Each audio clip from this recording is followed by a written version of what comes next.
আল্লাহ বলতেছেন, ওই দুনিয়ার লোকেরা শুনো, তোমাদের জন্য উচিত হলো 1 নাম্বার তোমরা ইবাদত করবে আল্লাহর, 2 নাম্বার ইবাদত করার পরে তুমি তোমার মা বাবার সেবা যত্ন করবা।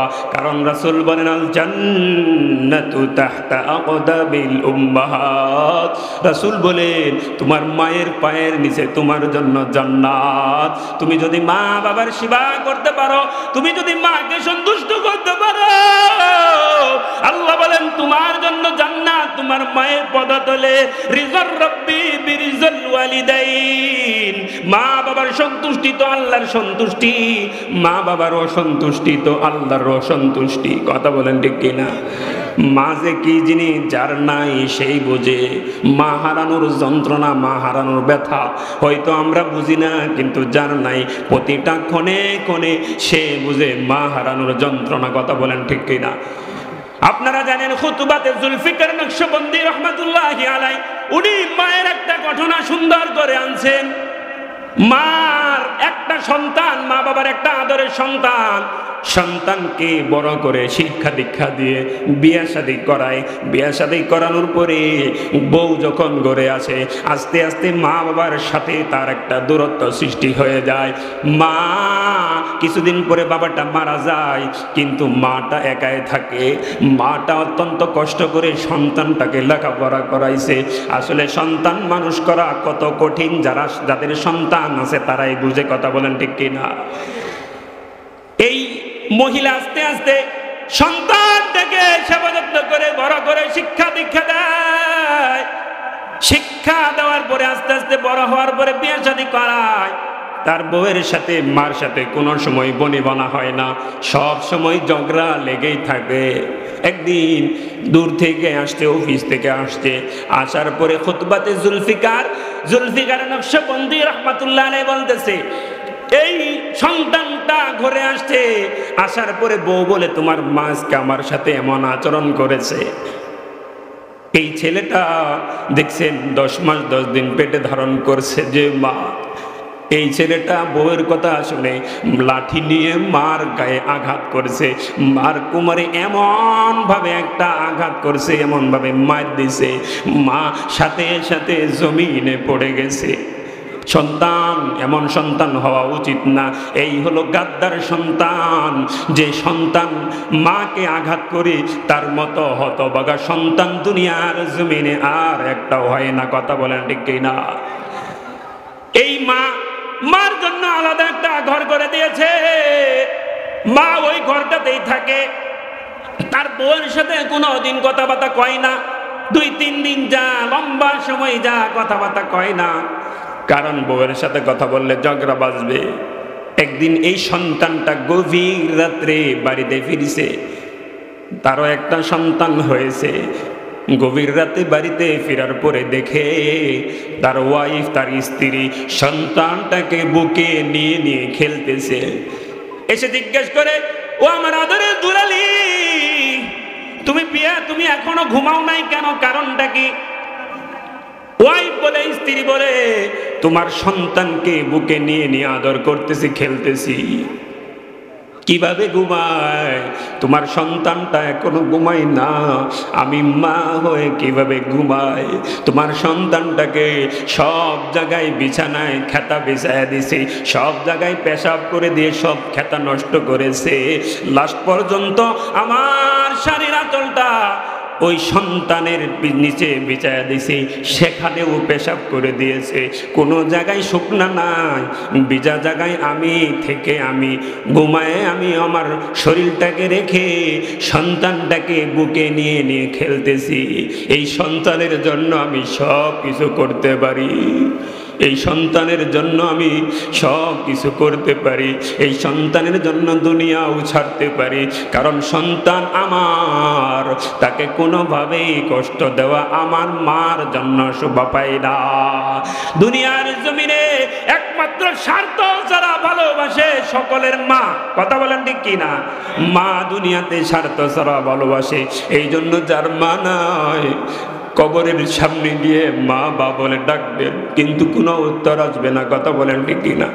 বিশ্বাস করবেন কিনা জানি না, দূরে কোথাও যখন মাহফিলে যায়, মাহফিল থেকে যখন 3টা 4টার সময় বাড়িতে ফিরে দেখি এখনো পর্যন্ত মাটা দরজার সামনে, দরজাটা খুলে খুলে আমার দিকে তাকায় রয়েছে। জিজ্ঞেস করি, মা এখনো ঘুমাও না? রাত তো 3টা বাজে। মা তো মা চোখের পানি ছেড়ে দিয়ে বলে, বাবা যতক্ষণ পর্যন্ত তুমি মাহফিলে থাকো, যতক্ষণ পর্যন্ত বাড়িতে না ফিরো, ততক্ষণ পর্যন্ত আমি মার ঘুম আসে না। দরজার সামনে পানের বাটারা নিয়ে নিয়ে পান খায় আর তোমার আগমনের দিকে তাকায় থাকে। কখন বাবা তুমি আসবা, কখন তুমি আসবা? যতক্ষণ না আসো ততক্ষণ পর্যন্ত আমার কোনো ঘুম আসে না। এই হলো মা। মার অবদান অনেক বেশি। কথা বলে ঠিক? আরে ভাই, যার মা নাই তাতে কোটি কোটি টাকা দিলেও একবার মা ডাকের উত্তর পাবে না। রাসূল বলেন, কেউ যদি মার চেহারা দিকে তাকায়, নবী আমার বলেন তার আমল নামায় একটা কবুল ওয়াজের সওয়াব আল্লাহ দান করে দেন। সুবহানাল্লাহ। কিন্তু যার মা নাই সে বলেন কয়টা কবুল হজের সওয়াব পাবে নাকি? গত বছরের আগের বছর কিশোরগঞ্জে একটা মাহফিলে গিয়েছিলাম। 7 বছরে একটা বাচ্চা কোরআনের হাফেজ হয়েছে। তাকে পাগড়ি দেওয়ার জন্য সামনে আনলো। আমি তাকে মাথায় পাগড়ি পরায় দিব।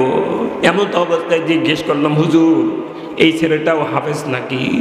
হুজুর জানেন না, এই ছেলেটা 11 মাসে কোরআনের হাফেজ হয়েছে। জুড়ে বলি সুবহানাল্লাহ।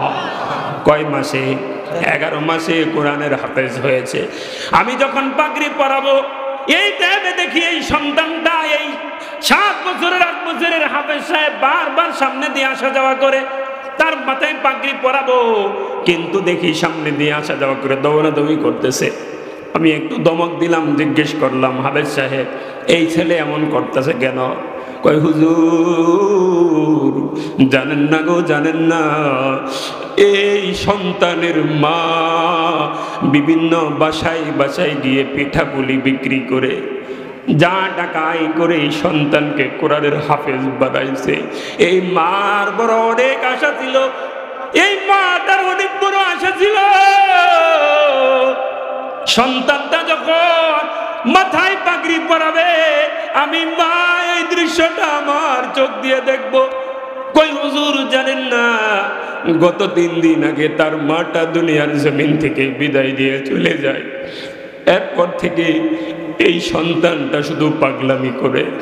হুজুর তাকে পাগড়ি পরায় দেন। আমি তাকে ধরে নিয়ে বুকে নিলাম, নিয়ে আদর করে বললাম, বাবা তোর মার বড় ইচ্ছা ছিল মাথায় পাগড়ি পরাবে, এই দৃশ্যটা দেখবে। খোদার কসম করে বলি রে বাবা, কিয়ামতের ময়দানে আল্লাহ তাআলা তোর মাকে নূরের টুপি পরায়া জান্নাতের মালিক বানায়া দিবে। কিসের আশা করস রে বাবা? পকেট থেকে 500 টাকা বের করে তার হাতে দিয়ে বললাম, মজা খায়ও।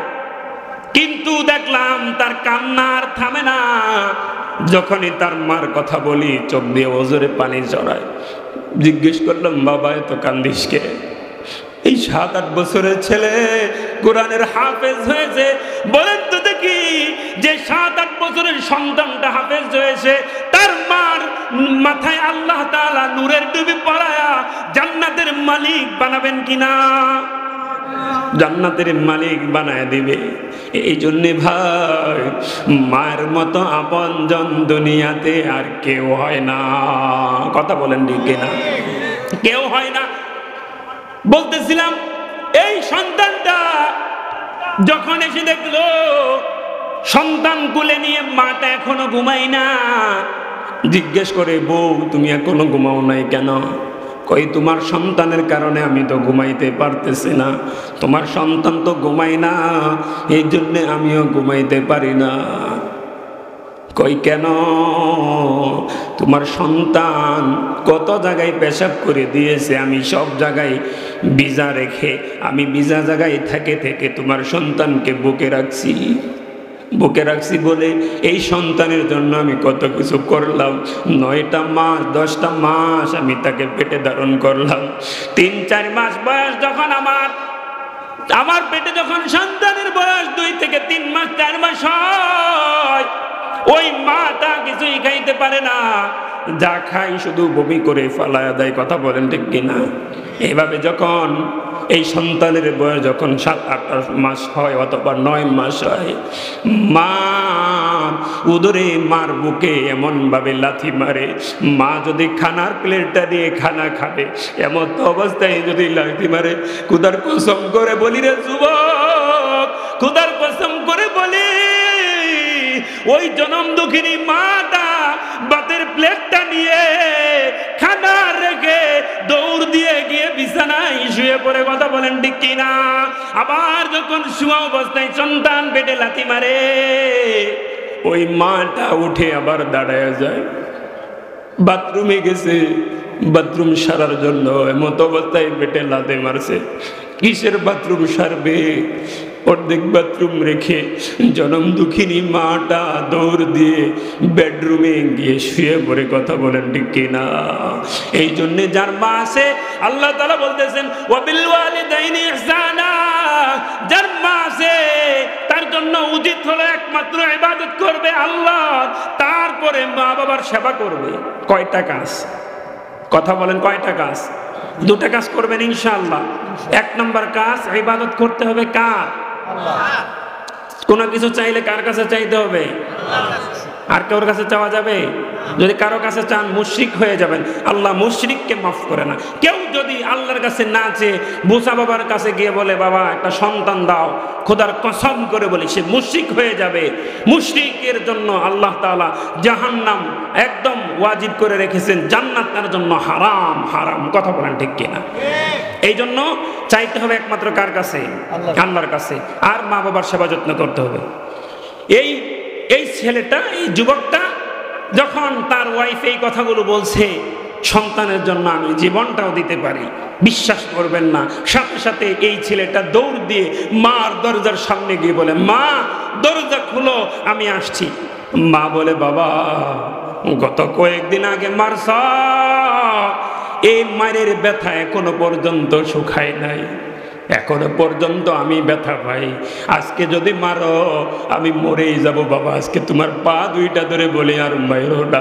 সন্তানটা চোখের পানি ফেলে ফেলে বলে, মা